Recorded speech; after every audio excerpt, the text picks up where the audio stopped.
भारत देश के अंदर हिंदुओं के बच्चों को टारगेट किया जा रहा है। टारगेट ये किया जा रहा है कि उन्हें और अन्य राज्यों में ले जाकर के उनके साथ गलत हरकतें की जा रही है। मौजपुर की अगर एक घटना सामने है, 8 तारीख की शाम को 7 बजे के करीब 3 लड़कियां यहाँ से गायब हो जाती हैं।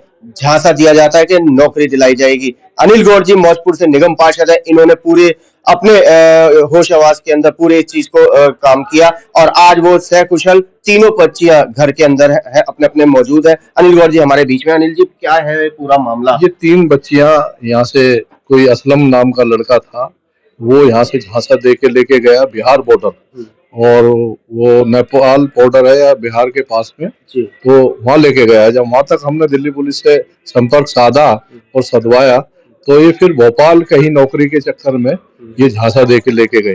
वो 3 बच्चियां थी, ये हमारी एक मोहल्ले की लड़की है, बच्ची है हमारी, ये साढ़े 17 साल की थी, बाकी 2 17 साल की थी। वो गोंडा के विधानसभा की थी। जब मुझे पता चला, दिल्ली पुलिस ने बहुत साथ दिया। दिल्ली पुलिस ने कई टीमें बनाई और पूरी कई टीमें दिन रात करके उन बच्चियों को लेके आए। आज वो अनकॉन्शियस है, वो लड़की, वो जैसे पागल टाइप की हो रही है लड़की, तो ना किसी से बात करती है ना किसी से, तो ये कुछ खिलाया है उसे। और ये सारी शरारतें जो है ना, ये नॉन हिंदू जो है, वो लोग हमारे जानबूझ के इन बच्चियों के संग ये खिलवाड़ कर रहे हैं। ये होना नहीं चाहिए। ये हमारी दिल्ली सरकार हमारी बीजेपी की है और हमारे एमसीडी में भी बीजेपी की सरकार है, मगर खिलवाड़ ये हमारे बच्चों के संग ही क्यों? बिल्कुल ठीक बात है। हिंदुओं के बच्चों को क्यों टारगेट? ये टारगेट हमेशा हिंदुओं के बच्चों के संग होता है और यही माहौल खराब कर रहे हैं। चाहे इधर पीछे हमारे नॉन मुस्लिम बहुत लोग हैं और हम अपनापन करके इन्हें बैठाते हैं और सब काम करते हैं, मगर ये इस लायक है नहीं। ये क्यों? जो घर में घुस के इस काम को करना चालू कर दिया इन्होंने, इलाके में खराबी पैदा करनी चालू कर दी, क्राइम करना चालू कर दिया। जो भी क्राइम होता है, हिंदू बच्चा को टारगेट कर दिया, कहीं कत्ल कर दिया, कहीं लड़कियों को लेके चले गए, कहीं कुछ ना कुछ। ये टारगेट उससे कर रहे हैं, तो जानबूझ के कर रहे हैं। तो ये होना नहीं चाहिए और ये बर्दाश्त भी नहीं करा जाएगा।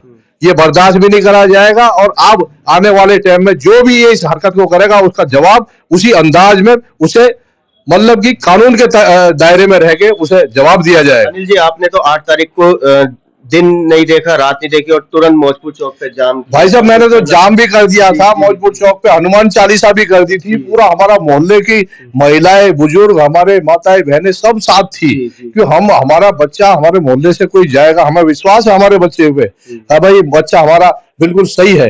और ये शरारतें कहाँ से चलती है?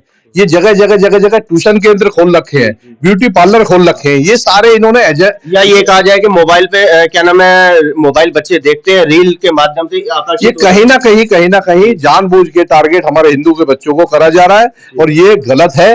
और इन्हें कौन सी पार्टियां इन्हें आगे बढ़ा रही है, ये जानबूझ के इस चीज को करा जा रहा है। पर जब से हमारी बीजेपी की सरकार बनी है दिल्ली में भी और यूपी में भी, तो इस पे कंट्रोल हुआ है। तो तुरंत ही दिल्ली पुलिस ने इस पे संज्ञान लिया और उसे वहां से, भोपाल से और नेपाल बॉर्डर बिहार से उसे 2-3 टीमें बनाई, अरेस्ट करके लेके आए। उस लड़के को भी जेल डाल दिया और अब बच्ची हमारे घर पे है। ये हमारे उनके फादर है। तो ये भी शिवराम जी भी आप बात करेंगे? आप अपना नाम बताएं। मेरा नाम शिवराम।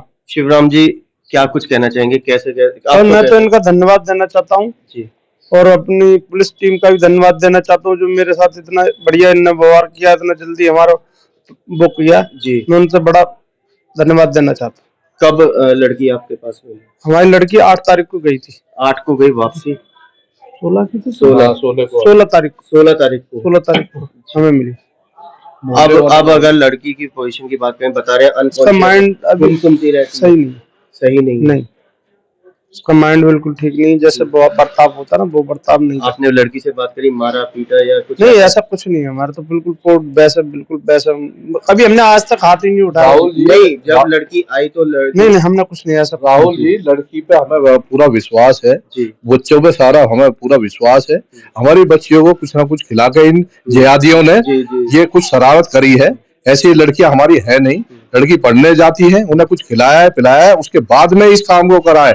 नौकरी का झांसा देने के बाद देके लालच डाल के लेके गए हैं। तो ऐसी लड़कियां नहीं है, लड़कियां हमारी बिल्कुल ठीक है, भगवान का आशीर्वाद है, माँ बाप के संस्कार है। और ये जानबूझ के पूरे देश में माहौल खराब करते हैं ये लोग, सारी जेलें इन्हों से भरी पड़ी हैं। बिल्कुल ठीक बात। और इस दिल्ली राजधानी को गंदा कर रहे हैं, आए दिन तो मर्डर करते हैं ये लोग, नाबालिगों से चलते मैसेज क्या देना चाहेंगे जो कच्चे लालच में मकान बेच रहे हैं या किराए पे उठा रहे हैं? देखो, नहीं जाना चाहिए, इनका सामना करना चाहिए। ठीक है, वो कैसी भी परिस्थितियां हैं, हमारे इस इलाके में माहौल कौन खराब कर रहा है? आज से 70 साल में मैं भी पैदा यही हुआ, तो आज तक तो नहीं हुआ, पर आज ये परिस्थितियां क्यों बिगड़ रही है? कुछ तो लालच डाल रहे, मगर इन्हें लोगों को आपस में समझ आनी चाहिए। इन चीजों से जितनी दूरियां बनाओगे, लालच तो बहुत बुरी बला है, तो थोड़ा सा अपने आप को भी ठीक करना पड़ेगा। तो ये थे अनिल गौड़ जी जो निगम पार्षद हैं। इनकी मेहनत के चलते देखने में आया कि तीनों बच्चे सकुशल अपने अपने घर के अंदर हैं, लेकिन जागरूक रहना पड़ेगा, जागरूक करना भी पड़ेगा। कैमरामैन पवन शर्मा के साथ राहुल शर्मा, भारत टीवी के लिए।